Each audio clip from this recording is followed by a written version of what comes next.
And those of you who are here for the first session know that we're in for a really valuable time of learning today again. And we're just so grateful that you're with us, Professor Welborn, virtually. One mechanics issue before we get going. We'd like everyone to stay muted unless you're asking a question. And you can make sure you're muted in the left-hand corner of your screen. I also, if I see you're not muted, I might mute you, and that's not because I don't like you, it's just because we're trying to minimize background noise so we can all hear Professor Welborn as effectively as possible. There are going to be opportunities for you to ask questions, however, throughout this time. Last week we tried to have folks get called on by me and me sort of administer that. I think we're a small enough group that we don't need to worry about that too much. So you can just unmute yourselves and insert yourselves in the conversation. We'll see if that works tonight. But that's sort of what we were doing by the end of last week's session anyway. So I'm gonna let you unmute yourselves and just try not to talk over one another too much. I don't think that will be too much of a problem. But do try to keep yourself muted when you're not speaking. So without further ado, Professor Welborn, the floor is yours. Thank you. I really enjoyed the session last week. I loved all the questions and comments. I think this medium, the Zoom medium, actually lends itself to being so highly dialogical and participatory. And as Peter said, I'm going to build into the discussion tonight moments where I will invite comments and questions. But you don't have to wait for those. You can signal to Peter that you would like to ask a question or make a comment. If you're joining us tonight for the first time, I want to say that we are exploring in this frightening and dangerous time the early Christian response to disease, to epidemics. And we began last week by looking at the two most terrible pandemics of Roman antiquity. The so-called Antonine Plague, sometimes called the Plague of Galen, in 165. Ancient historians believe that it was smallpox. And then the Plague of 251, which scholars believe was measles.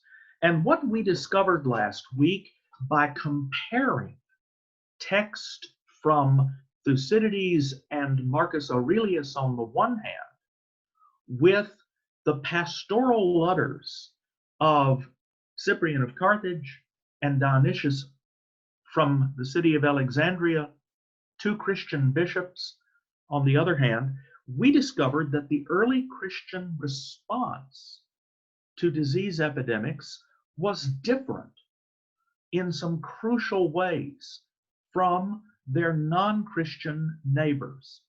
And our course is designed to go in search of an answer, an explanation for that difference.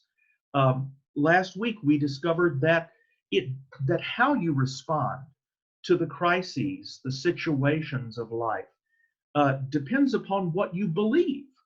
The structure of your belief is definitely a factor. And so today we're going to begin working backwards through Christian history.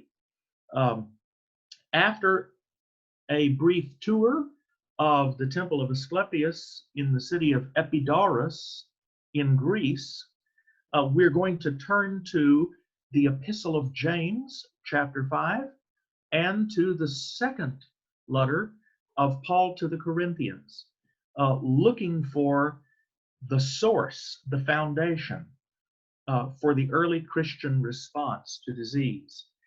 So last week we noticed that there is definitely a connection between religion and health in the ancient world, a connection between the divine and healing.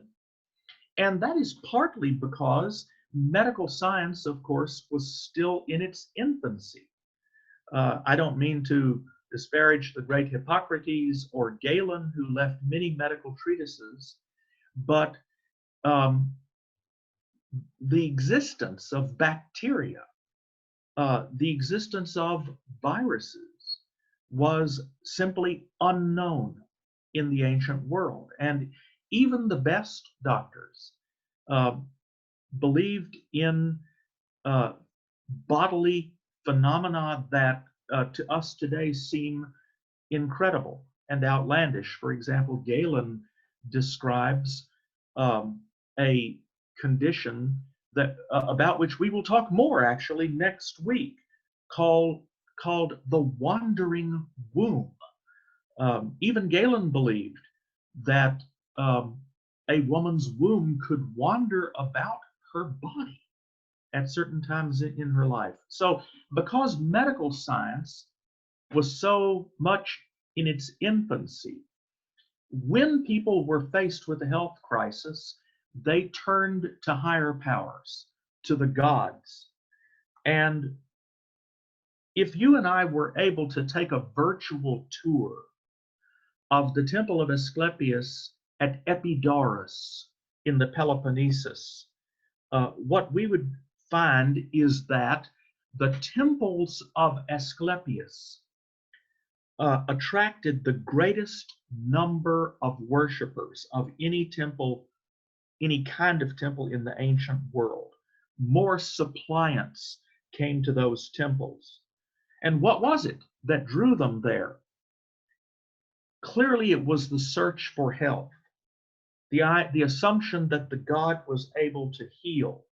So part of the business of ancient religion, and I would even say the chief business, was to make the sick well. A simple test of that hypothesis can be made by looking through the inscriptions. And they tell us that what was expected of gods, and sometimes they tell us that by the epithets, the titles or names that are attached to the god or addressed to the god in prayers or hymns. For example, Asclepius is known as the Soter. Now, today we commonly translate Soter as what? Savior. But that is not the primary meaning of the word in ancient Greek. The first meaning is healer. So salvation in the sense of wellness, broadly conceived. Asclepius was not the only healing god. Isis and Serapis, whose cult spread all over the ancient Mediterranean. In fact, the temple of Isis was the largest temple in the city of Rome in the first century of the Common Era. And they were also expected to provide healing. Now, what is surprising for us to discover is that every god was expected to heal. And what pagans, the Greeks and Romans before Christianity, what they prayed for first was health. And that is easily demonstrated by looking at the votive inscriptions that are found at a place like the Temple of Asclepius. Of course, votive means the inscription is an expression of thanks. It's a donation to the god. It's hard to tell. Scholars aren't always sure whether the votive is a supplication, whether it formulates the appeal of the sick person or the expression of gratitude. But here are just some simple examples. To Asclepius, for the healing of my tumor. To Minerva, for restoring my hair. I don't know if that's health or beauty.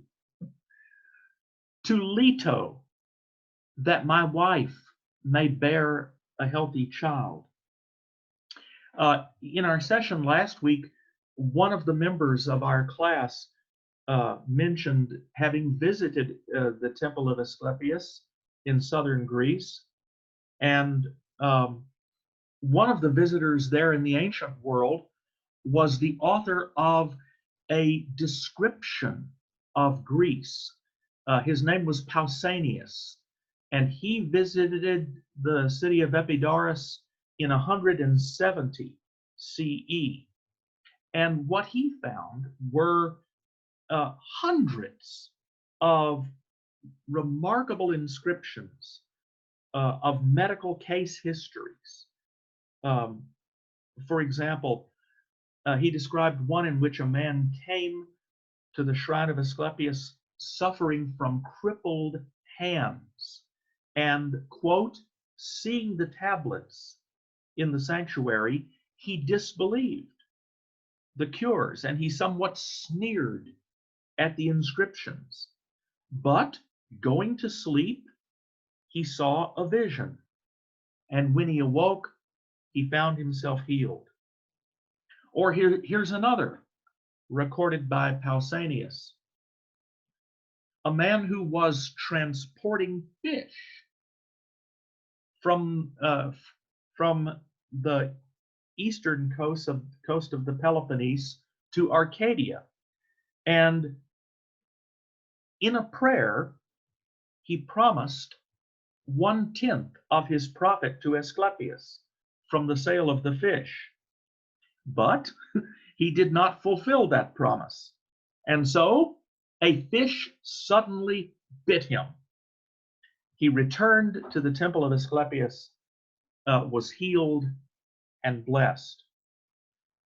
Or here's a third visitor to the temple, quote, suffering from an unhealed wound, while he was in Troezen, about to have the wound cauterized by the physicians, in his sleep, the god Asclepius stood by him and told him not to be cauterized, but to sleep in the temple, and he was miraculously healed.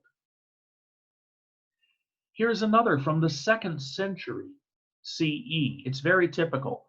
A man gives thanks for goiters that were cured while he was sleeping in the temple dormitory.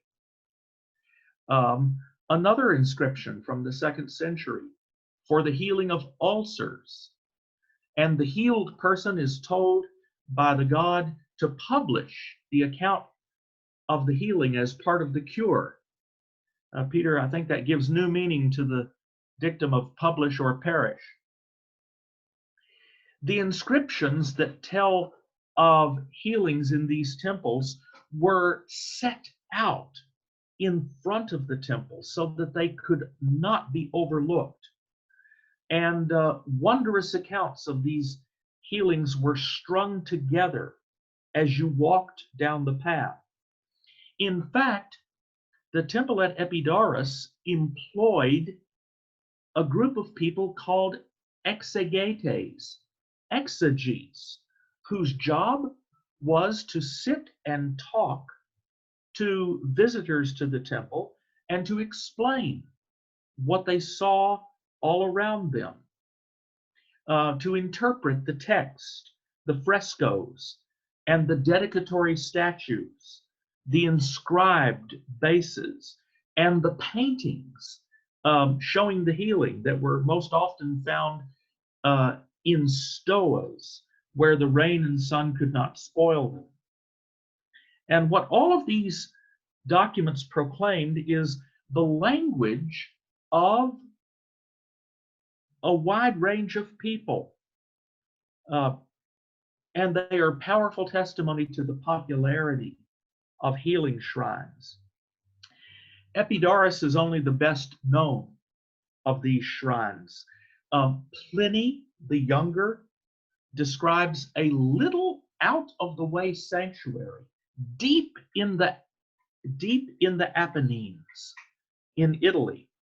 There he says, stands the god Clytumnus himself, girt in his decorative costume, that he is a present power and a healer.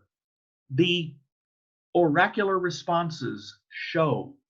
And then Pliny adds, you will read many things written up by many persons on every column and wall, praising that holy spring and the god. And Pliny concludes, you will admire most, but you will laugh at some of them. I don't know if anyone here has visited the shrine of the Black Madonna in Switzerland, in Einsiedeln. Years ago, when Diane and I were students in southern Germany, we took the train up there, and people who come to that chapel in search of healing would write out their petitions to Our Lady on little pieces of paper and then place them in front of the statue of the Black Madonna. So this kind of thing still goes on within some places in Christianity. But a rich literature existed documenting healings, the search for healing, on papyri as well as stone. So a papyrus from the 1st century from Egypt says that the Lady Isis can heal many wooden tabeli in your temples. Bear witness. Even the illiterate worshippers, those who could not pay for an inscription or write it out on a piece of papyrus or wood, they have left eloquent testimony to their supplications for healing in the form of models of the body parts that were diseased, carved in stone or cast in terracotta or in wood. A list of these body parts has survived from Athens, and it lists the body parts that are found in just one temple. The list is fragmentary, but here is what survives. Quote, on the 3rd row, a leg in relief, genitals hanging from the ceiling, 2 breasts. On the left, as you enter, 2 phalluses and a hand. It reminds me of the organs in glass cabinets in old-fashioned medical schools that I saw as a child. There at Epidaurus, I encountered the inscription in which a worshiper says, listen to this, I have set up to you, Savior, Healer, 2 statues for my eyes, enjoying my sight again. And you can still see, if you go to Epidaurus, a block of stone with 2 stone dowels, and 2,000 years ago, apparently, sculptures of eyes were on top of those little dowels. Strabo, the great Roman geographer who was writing in the time of Jesus, says that at Epidaurus, quote, Asclepius, who is believed to cure diseases of every kind, always has his temple full of the sick and of the votive tablets on which treatments are recorded. I could go on with many more of these, but let me bring this to a temporary conclusion by pointing out that the number of people who visited the temples and shrines of healing gods like Asclepius were so numerous in the ancient world, the Emperor Claudius, in the time of Paul, promulgated an edict in which he laid it out that if a slave owner dumped his or her slave in the precinct of a temple because the slave owner thought it was too expensive to care for a sick slave, then Claudius said, if the slave manages to recover, that slave is free and cannot be reclaimed by his master. So let me pause at this point just for a minute and see if what we have reported so far has raised questions.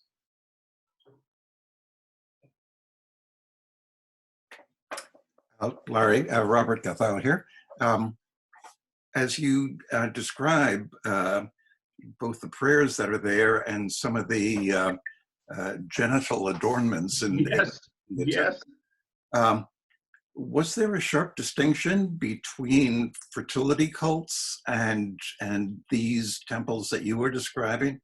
Because some of the prayers that you have mentioned are prayers for becoming pregnant, having children. You are absolutely right. And you can really see this in the papyri that have records of prayers to Isis. Isis was the goddess who was especially the one who was resorted to by women, and especially women in childbirth. There is a little prayer formula from Rome that has survived. When a woman was about to give birth, so at the most vulnerable and dangerous moment of life, the little formula, prayer formula, was this: I place my life into the fides of the goddess. Now, the Latin word fides is the Latin counterpart of the Greek word what? Pistis, which we ordinarily translate what? Faith, right? So this is very revealing. People who were conscious of their vulnerability in situations like childbirth, or when they had contracted a disease, they placed their lives into the trust, into the faithfulness, into the fidelity of a higher power. And for women, of course, that was especially the moment of childbirth. I think that little prayer formula is very revealing. It's a very good question. Thank you. Other questions? A reminder, you can unmute by on the left-hand corner of your screen if you're on a computer. If you're on phone, just press *6 and that will unmute yourself. While you're formulating your question, I'll just comment that the Temple of Asclepius continued to function in the southern Peloponnese down to the time of Constantine, when Christianity became the majority religion. And even Eusebius, the church historian and advisor to Constantine, reports that people were still going there in search of a cure. And that's the important point, for us to get a hold of, is that people turned to religion in the search for health.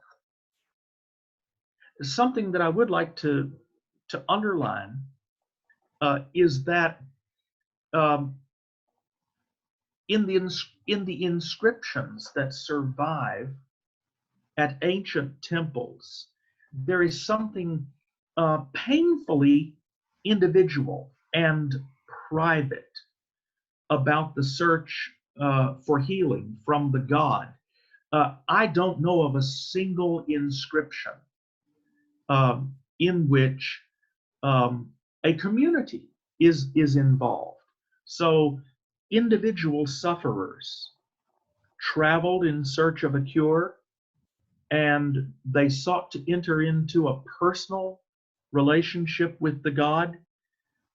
There's something very private and personal about it, and I'm highlighting that because in a few minutes, when we turn to the Epistle of James, we will notice a communal dimension to the search for healing that is missing in the temples of Asclepius? So this is a comment more than a question. And I see that Mary Kruger is on the line, so she may be able to confirm this. But just to say, this is still a practice that is very much alive in the Middle East. When we went on our, when the St. Bart's went on the pilgrimage to Jerusalem last May, when we stopped at the Church of the Well of the Samaritan Woman, in the basement or in the crypt, there is where the well is, but now there's this rather grand church above it. But there was apparently someone several years ago who was killed and who is venerated as a kind of martyr. And his, there's a sort of shrine there. I believe, you didn't see the casket, but I believe he's actually buried there. But above this shrine was a series of little plaques about 1.5 by 3 inches of body parts that were hung up at this place where people had come to pray, and there were many sets of eyes. There were and they were sort of pre-made. You could clearly buy these somewhere in the vicinity. But there were eyes, there were arms, there were legs, a rather chastely depicted torso. But these were next to rosaries and icons and other devotional paraphernalia, if you will. But it was clear that this was a place that people would come, would pray to be healed. And I couldn't read any of the inscriptions. I'm not even sure that there were, but clearly this is a practice that is still very much alive in the Middle East. And I don't know whether Mary would want to comment any more about that, but I remember several of us were struck by this, including Dean. Now, we didn't see it anywhere else. We didn't see it at the sort of Pool of Bethesda, but this was clearly a sort of a recent holy place, and there was great devotional activity there. Yes, thank you. Thank you very much. That's very similar to what I saw at the Church of the Shrine of the Black Madonna in Switzerland. Jamie, I'll defer to you. I must have been suffering from jet lag that day. I don't remember that at all, but I totally trust your memory. But one of the things you talked about, Larry, reminded me of a shrine my husband and I visited in New Mexico, where pilgrims bring, they're called milagros, little tiny silver representations of the body parts that they're praying for healing with, and they get affixed to the wall. I can't remember the name of the place, but anyway, I'm sure Jamie is correct about this. Well, could I add one thing to that? In that you can go to places in, I'm thinking Poland and Greece, and you can be driving your car and there's a little roadside shrine today where people stop for prayers and so on. So that continues everywhere, not just in the Middle East. You're absolutely right. Those little roadside shrines where people go looking for healing, often in Greece, they're often associated with local saints. Those are all over the landscape. What used to be the different gods, now the Roman Catholic Church has converted that into all the different saints. It's exactly right.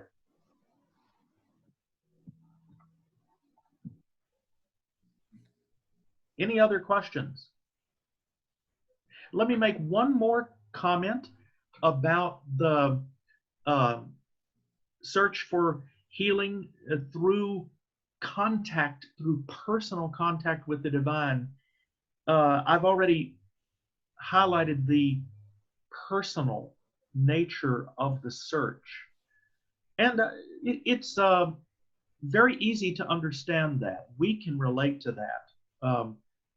When I began my studies, Peter, at Yale Divinity School, I came to Yale from the Deep South, from Mississippi, and it was my first prolonged stay in any location outside of my birthplace. And the first year that I was a student at Yale, I caught the worst case of the flu, was terribly ill. And I remember feeling so alone and vulnerable. And my wife came home from work one day and found that I had called my mother because I was feeling so lonely. It's understandable that when a person is touched by disease, especially a crippling, debilitating disease or a life-threatening disease,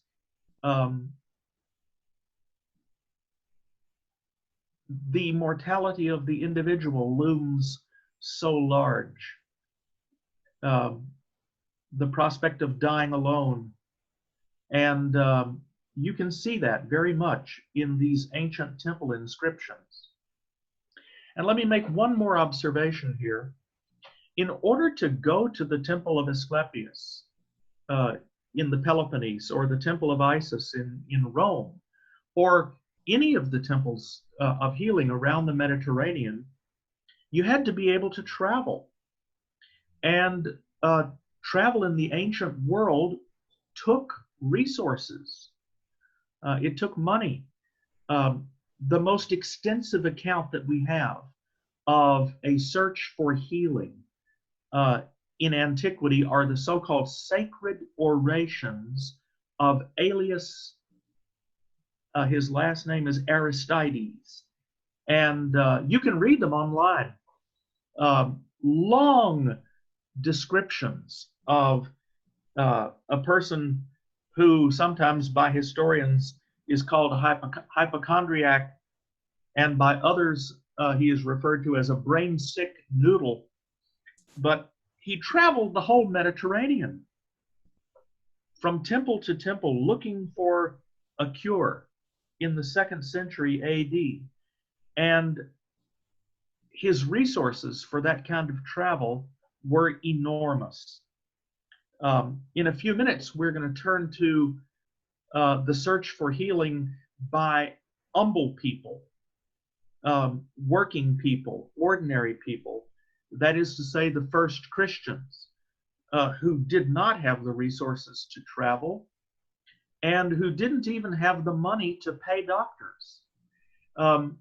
Next week, we're going to look in greater detail at the story of the woman with a hemorrhage in the Gospel of Mark. She had been afflicted with this hemorrhage for 12 years. And you may recall that in Mark's account of her healing, as Jesus is passing through a crowded area in a village, this woman comes up behind Jesus and does what? Touches the edge of his garment in the belief that healing power will come from him.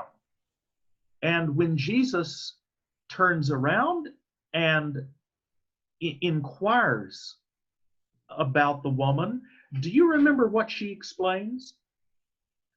She says, "For 12 years I've suffered from this flow of blood, and I have exhausted all of my resources." How?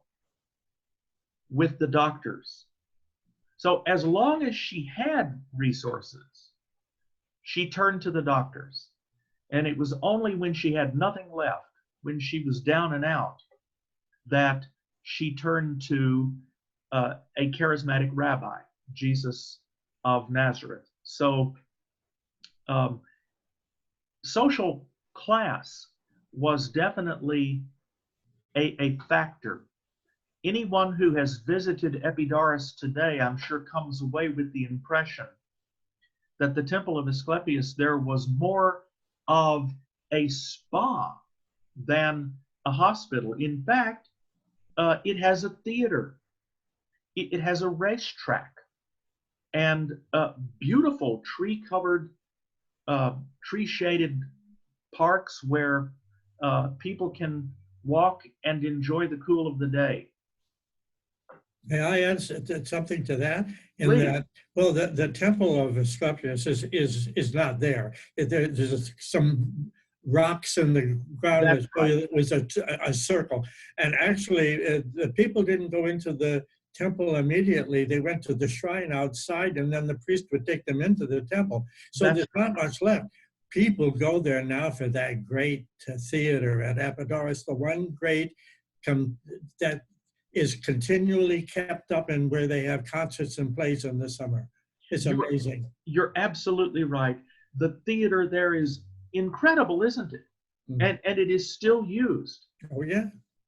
And that's a piece of evidence that the shrine there was not what we would think of as a hospital. It was more of a spa. Yeah. Other comments, questions?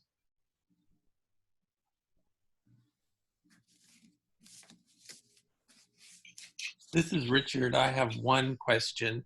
I think of Isis as an Egyptian goddess. Had the Romans taken her, so to speak? Oh, absolutely. Her cult, the worship of Isis, spread all over the Mediterranean.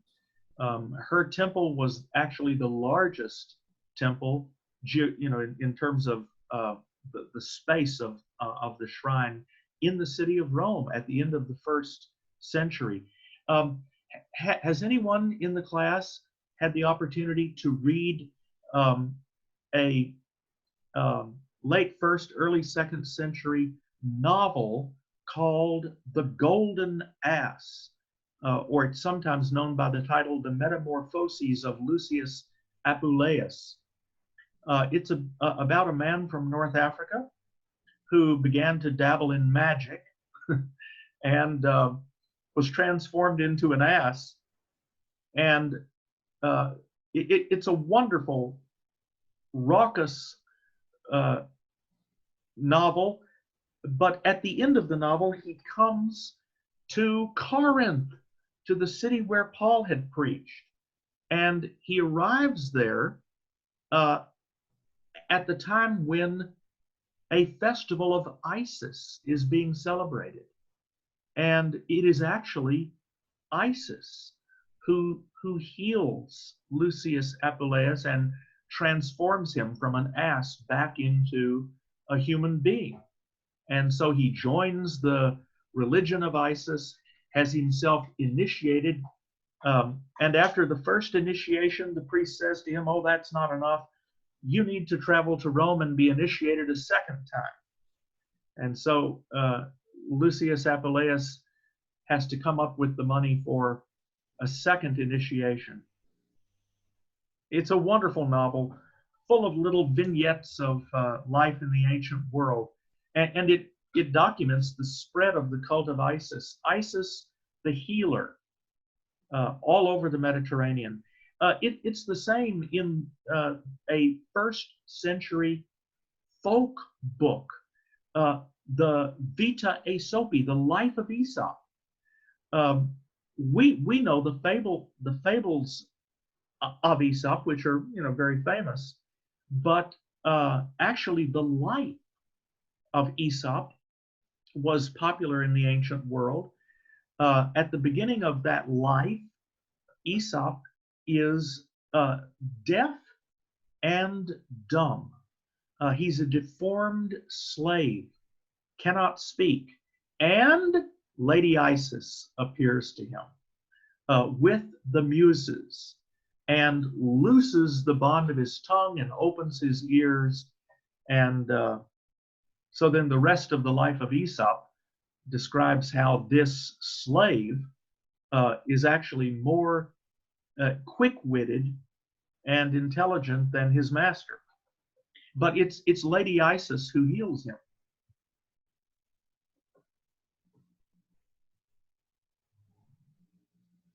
I have a question or a comment, I guess.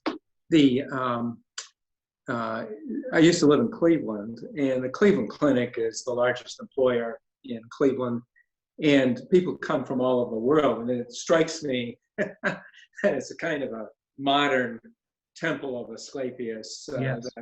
And people who have a lot of resources come there to be healed, and it takes Medicare as well, but it is still, it strikes me that that's still going on. You are absolutely right, and in fact, I have a personal experience of that. A local pastor here in Southwest Ohio was struck a few years by a terrible case of meningitis, and he was really at death's door. He didn't have enough money to go to the Cleveland Clinic, but the members of his church, his parish, came together and raised the money, sent him to the Cleveland Clinic, and he recovered. He certainly would have died if he had not been sent on that pilgrimage to the Cleveland Clinic. I can make that even more personal. We had a couple from St. Bart's who went to Cleveland Clinic to get some help for the wife. She didn't get the help that she felt she got or needed, but they went there. They made the pilgrimage. I saw just last week, I think it was, a group of nurses coming from the Cleveland Clinic here to New York to help with the crisis. Oh, that's wonderful. That's really wonderful. Larry, is there anyone doing this now? I mean, the name I know best from when I was a younger guy is, of course, Oral Roberts. Oh, yes. Who made a career out of faith healing and obviously got an enormous following. I don't know anyone contemporary who is exactly in that camp, and I was wondering if you know someone, if there's someone I'm not familiar with. I don't know if he is still doing it, but I guess the successor to Oral Roberts, who I remember very vividly from my childhood, but the successor to Oral Roberts for a time was a charismatic Pentecostal pastor named Benny Hinn. Did anyone else in our class encounter Benny Hinn? Unlike Oral Roberts, he didn't grab people by the head and shake them, but he would slay them in the spirit. He would touch them and they would fall down, and then later they would testify to the healing power of that. So there are still a few of people, charismatic healers out there. The point that you're making is a very good one. In the ancient world, the boundary line, especially among Greeks and Romans, the boundary line that separated the human from the divine was a permeable boundary.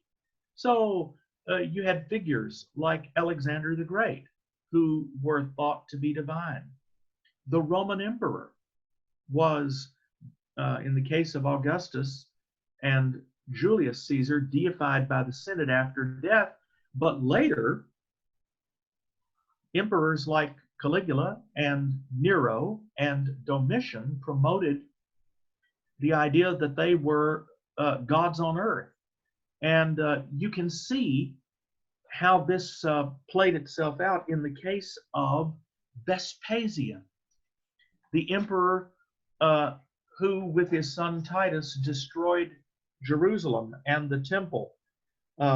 Josephus tells the story of how Vespasian left Jerusalem, went to Alexandria, and there he was hailed as Caesar by the legions. And when he was there in Alexandria, walking through the streets, a crippled person called out to Vespasian and asked him for healing. And the newly crowned emperor walked over to the crippled person and placed his foot, his right foot, upon the sufferer's crippled legs. And according to Josephus, the man recovered. Now, the point of the story is not whether Vespasian could really heal, but what I wanted to illustrate is that anyone in the ancient world who was believed to possess divine power or charisma, a gift from the gods, was expected to heal. I wonder if anyone in our class has had the opportunity to read the biography, the life of the most famous pagan holy man from the 1st century AD, named Apollonius of Tyana. Has anyone here read his life? Oh, you can still read it online. Just Google Apollonius of Tyana. His life was written by the philosopher Philostratus, and because Apollonius was thought to be possessed by the divine, people turned to him in search of healing. Parents brought their children to him when the children had a fever. And he's credited with the power to heal at a distance. We find a story like that in the Gospels. So you're absolutely right. Any person who had or was perceived to have divine power was a potential healer.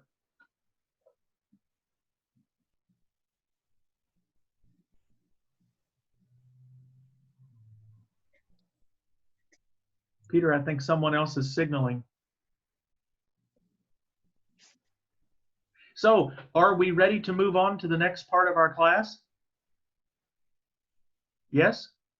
I think so. All right. Peter, are you ready? Good. Now, I would like to turn now to 2 New Testament texts. Again, in search of what made the difference? Why was the Christian approach to disease and epidemic different? And I'd like to begin with a chapter from the Epistle of James. Of course, because the letter bears the name of James, early Christian tradition credited the brother of Jesus with the authorship of this text. We don't know, scholars don't know that for sure, but the text is clearly the work of a Jewish Christian. And in the 5th chapter, the author deals with various situations in life, situations which are difficult and threatening. And I want to call attention to the beginning of chapter 5, verse 7. It's the rubric which the author places over all of these situations. Look what it says there. Be patient, therefore, beloved. And the author points to the farmer who waits for the precious crop from the earth, being patient with it until it receives the early and the late rains. You also must be patient, the author says. Strengthen your hearts. Now, I want to make a few comments on what the author says here. The Greek word that is translated be patient is the verb makrothumeo. Makrothumeo. And literally, it means to be large-souled, to be broad in one's heart. And in that disposition, a person is forbearing and may even attain to a kind of tranquility or peace. The Greek verb that is translated strengthen your hearts is the verb steirizo. Very interesting verb. It means to fix something firmly, firmly in place. And it points to an inner resolve. So find it within yourself. Look down inside and find that point of inner resolve. Now, the life circumstance that gets the most attention from the author in verses 13 to 15 is illness. Look at verse 13. Are there any among you suffering? They should pray. Now, let me clarify that in Greek, we don't have a conditional sentence here. In fact, we don't even have a question. A literal translation would be, someone among you is suffering. So this is not a conditional sentence. It's not an if sentence or a possibility. The author acknowledges that the situation exists. It exists. It's typical. Someone among you is suffering.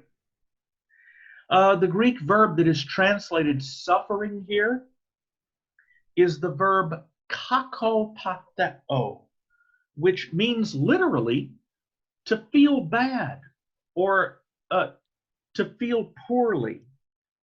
And it is used not just of physical sensation, but also of the emotions that are associated with that. In fact, broadly speaking, it refers to suffering that results from any hardship, but especially illness.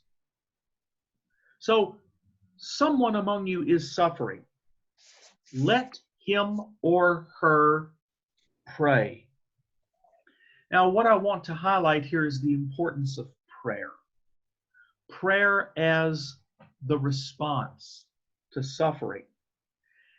We've already seen that in the supplications of sick people in the temples. But I want to notice here that the prayer begins with the individual, the one who is suffering. He or she is not to remain a passive victim. No, prayer is the vehicle of agency. In prayer, the sufferer becomes an agent. Look at verse 14.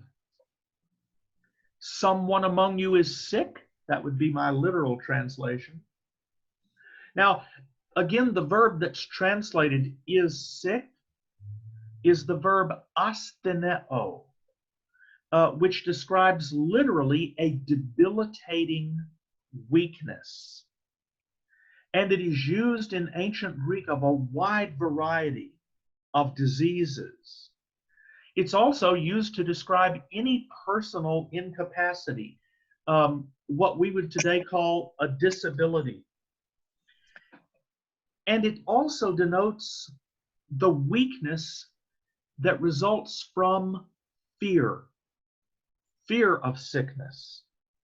So someone among you is sick with a debilitating illness, with a weakness that gives rise to fear. Let him or her call for the elders, the presbyteroi of the assembly, and let them pray over him or her, anointing him or her with oil in the name of the Lord. Now, the important thing I want to notice here is that the prayer has become communal. This is an interesting difference from the temple of Asclepius. The leaders of the group, the leaders of the assembly, the church, are summoned, and they join the sufferer in prayer. You're probably wondering about the use of oil, anointing them with oil in the name of the Lord. All across the Mediterranean, oil was believed to have a medicinal use. All the way back in Plato. Plato says oil is beneficial for aches and pains. Philo, the Hellenistic Jew from Alexandria, prescribes oil as a muscle toner for physical exhaustion. And on the basis of this verse in the Epistle of James, the Greek Orthodox Church developed the practice of holy unction. In Greek, literally, euchelion, literally the oil of prayer. The ceremony in the early Greek church was performed by 7 priests or elders, and the anointing with oil was accompanied by prayer and scripture reading. This oil of prayer was believed not merely to strengthen the body, but also the soul of the sick person, so that they could face up to the disease. Now look at verse 15. And the prayer of faith will heal the sick, and the Lord will raise him or her up. Now, the prayer that heals is now identified as the prayer of faith, pistis.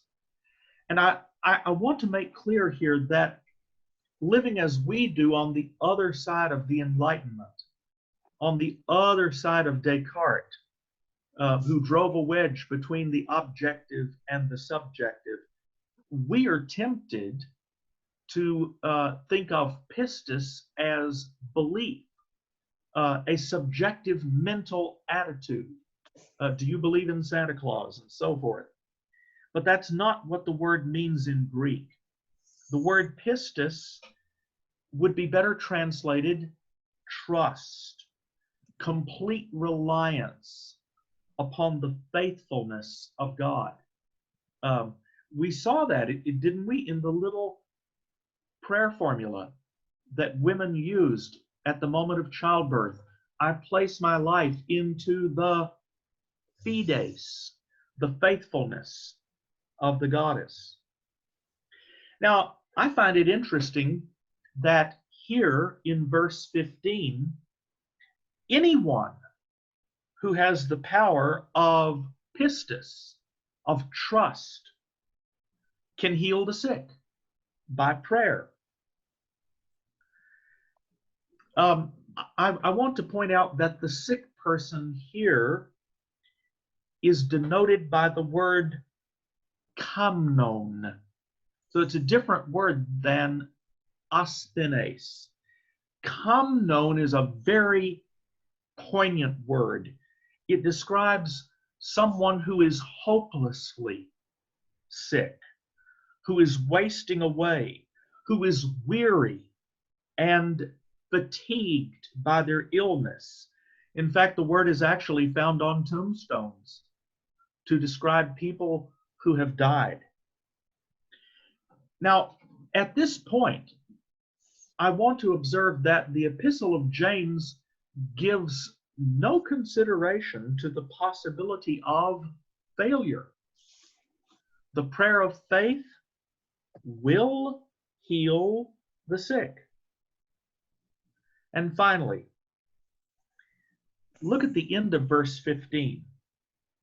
And if he or she has committed sins, he or she will be forgiven. So Along with the assurance of healing comes a promise of forgiveness. Of course, we are struck by the association of sickness with sin.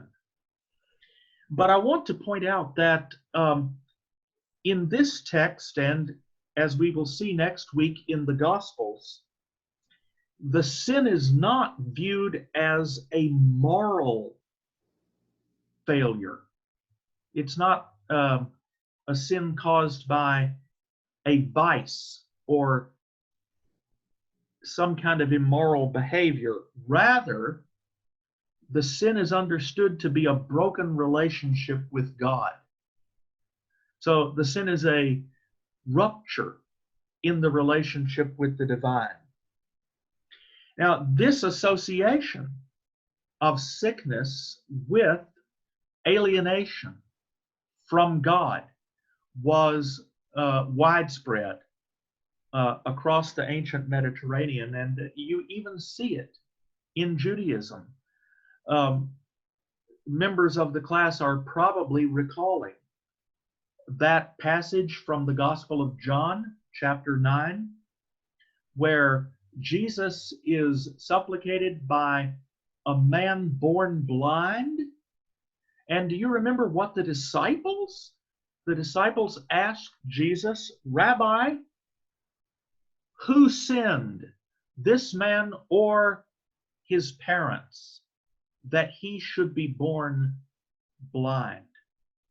So what is revealed here in the Epistle of James, just to summarize, is first of all, that among the early Christians, the search for healing became a communal practice.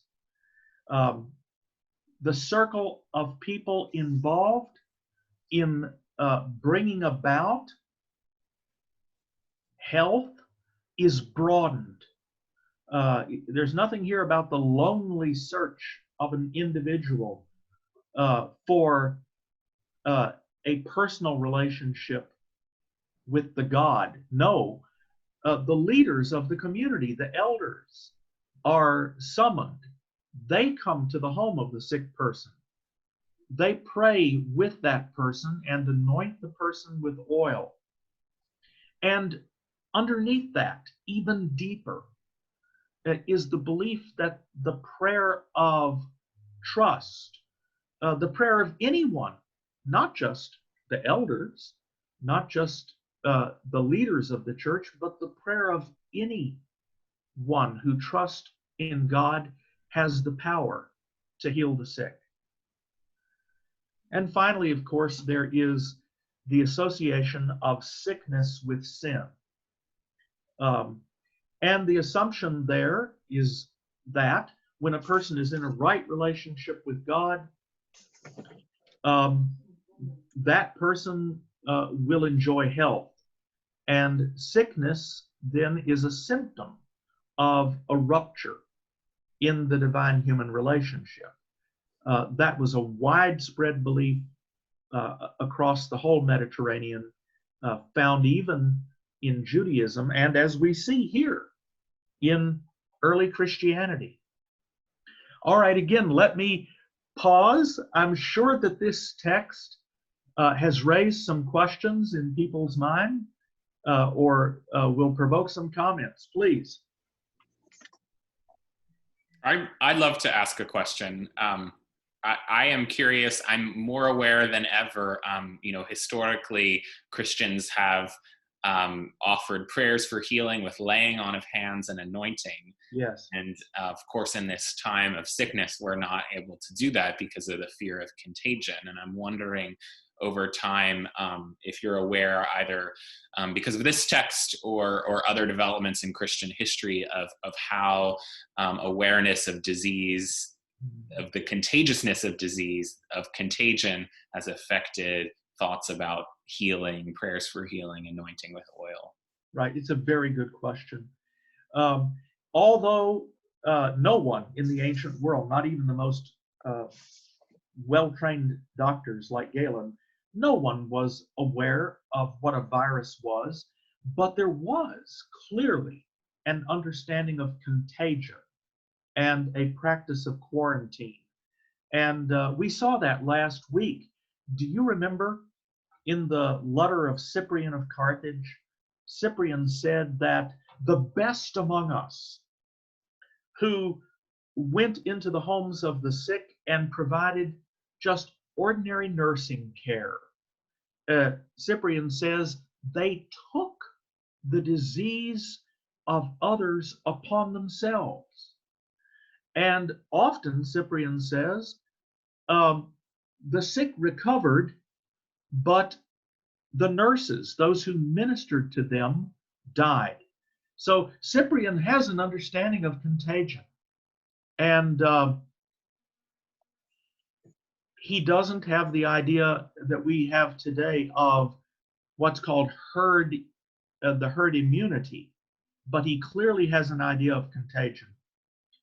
If early Christians had understood what a virus was and how it was communicated, their approach might have been more like ours today, that in some cases the best thing you can do is to maintain a distance.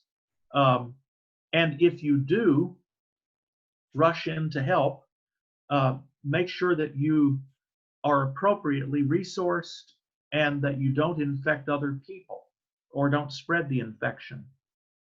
But what I think is so poignant here, Peter, is that in the Epistle of James, we see the genesis of the birth of the hospital. We see the beginning of communal care for the sick. Are you still there? Mm-hmm. Yeah. Good. Your picture has been replaced by the Zoom logo. Oh, okay. Well, I'm still here. Is anyone in our class familiar with the history of the hospital by Ivan Illich? Does anyone know that book? I know the Tolstoy book, The Death of Ivan Illich, but I don't know if it's related. Well, Ivan Illich was a medical historian who lived actually in our time. He came as a visiting professor to McCormick Theological Seminary, where I began my teaching career. And he wrote a book on the history of the hospital. And what he demonstrated is that hospitals grew out of churches where in the beginning rooms were dedicated to providing care for the sick. You can still see this. If you go to Burgundy in France, you can see churches there which were in times of plague and epidemic transformed into hospitals. You can see the beginning of that in the Epistle of James. So the response is a communal response. The sufferer is not sent on some lonely quest to a distant temple, but the elders, the presbyteroi, they come to the house of the sick and pray with him. Other comments, questions? So I so appreciate your exegesis of James 5:15. But I really appreciate this beginning of the communal response to of a religious group to the sick. But I have to say, I have such a conflicted relationship with this verse, because it has been so often used to deny medical care, particularly to young people, where a young person with a deathly illness like leukemia is denied care, or the parents want to deny him care, and sometimes the church elders will come and pray, but it's that 5:15 where the Lord will save him if the prayer is strong enough, and I have to tell you, it just tears at me. Very interesting. There's Yes, a I recent, share. yeah. And I think other people may have this similar reaction, but it's the it's this either or. Well, it's worse.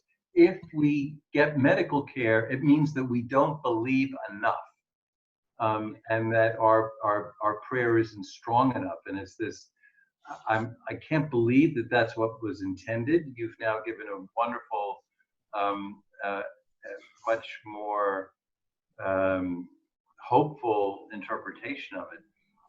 And recently there was this very good movie. I think it's called The Children Act, but it's about a young man who's got a bad disease. I also think it's leukemia, and it's Emma Thompson plays the judge that has to decide whether or not he is making up his own mind or whether it's his parents who are trying to influence him not to get the medical care. But the angst and the suffering of the staff that's trying to take care of him, because their care is seen in opposition to the prayers. That's what really hurts. And I have to say, I have experienced that myself. I've even had to go and sign court orders against not treating someone that I thought was treatable, even though the treatment is terrible. I mean, chemotherapy is not bad, but it does have a good cure rate. And I would always try to say we can do both. But this chapter and verse has often been used to say, no. It's the prayer that's going to heal, not the medicine.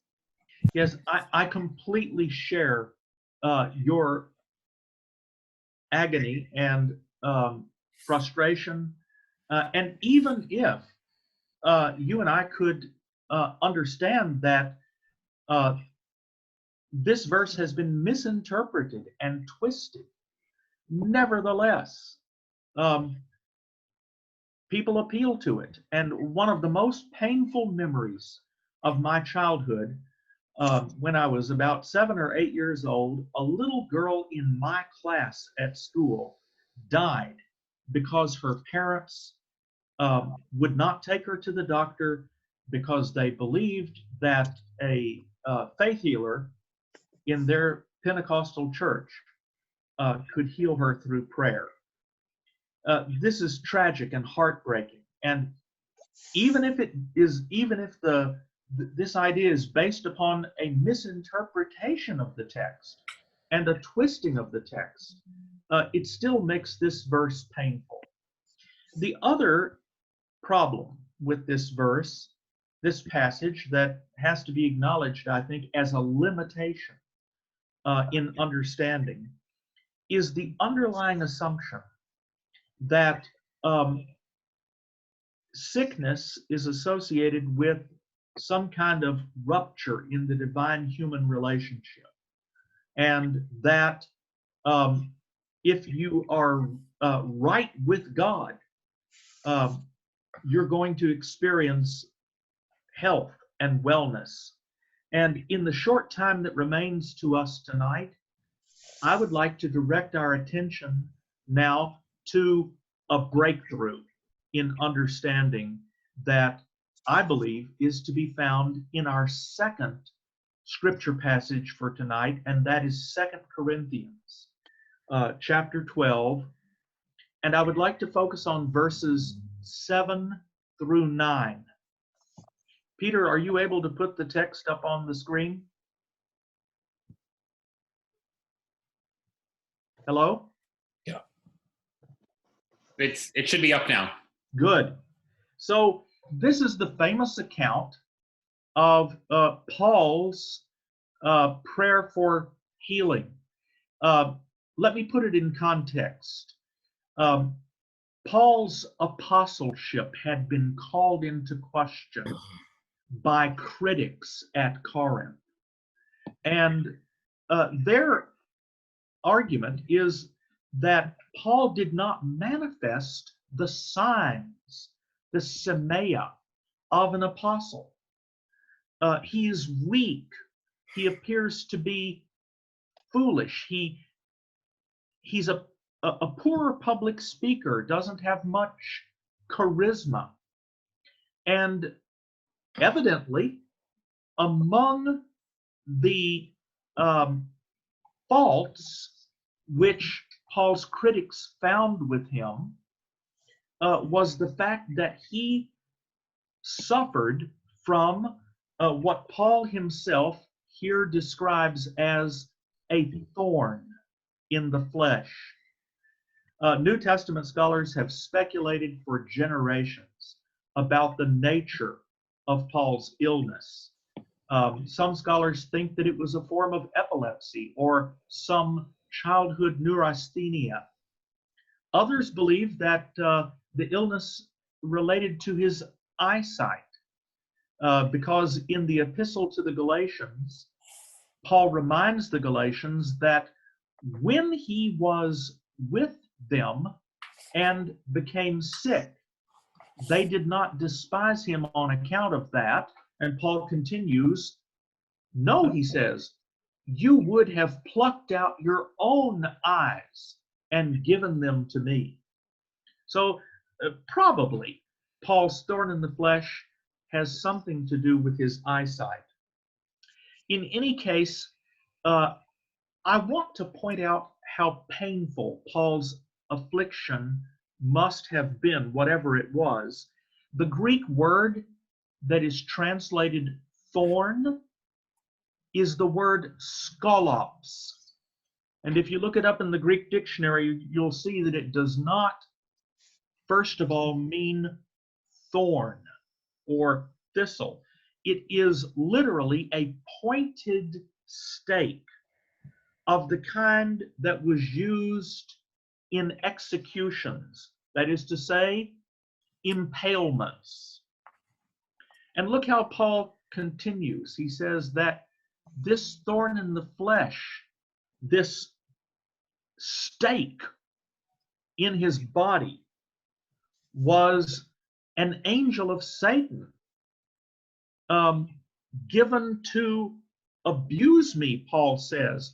And the Greek verb that is translated abuse here is the verb kolaphizein, which literally means to beat me up, to box me, to give me the knuckle sandwich, so to speak.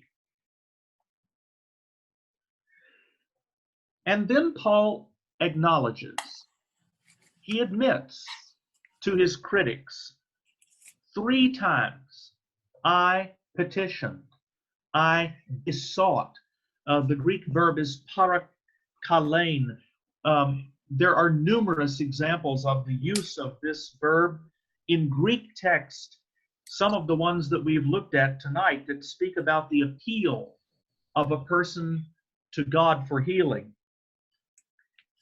3 times, Paul says, he petitioned God in prayer to remove, to take away the stake in his flesh. And look at the answer that came back to Paul from God. God said to him what? My grace is sufficient for you. The Greek should be translated literally, it is sufficient for you as you are. The power is perfected, is completed, is made perfect in weakness. What I want to leave you with tonight is that what we find here, I believe, is nothing less than a breakthrough in human understanding of the relationship to the divine in the case of illness and sickness. Here, for the first time that anyone is able to adduce in ancient literature, someone says, God is present, God's grace is present and is even sufficient for a person who suffers. God is with the sufferer.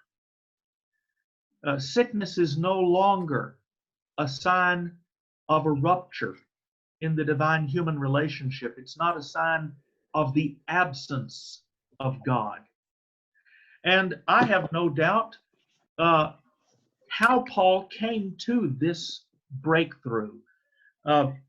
As an apostle of Christ, Paul had preached that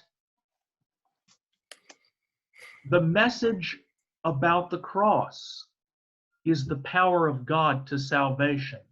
So the paradoxical message that the power that liberates, that sets us free, that enables us to step out from the shadow of fear,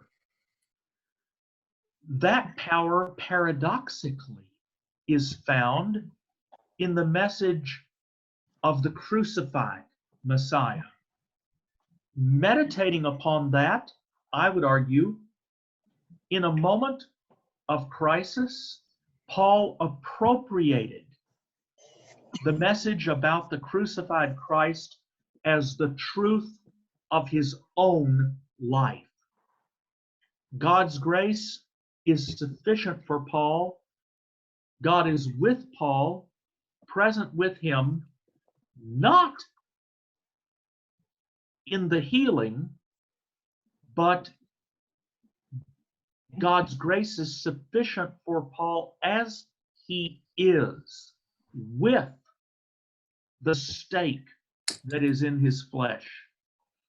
The great British New Testament scholar C.H. Dodd, in his commentary on this passage, asserted that what we see happening here is nothing less than a second conversion in the case of Paul. And Dodd explained what he means by that. He means that Paul appropriated the truth of the message about the cross as the truth of his own life. I see my time is almost gone, but I want to see if there are responses or questions, comments about this passage. Am I mute? Oh.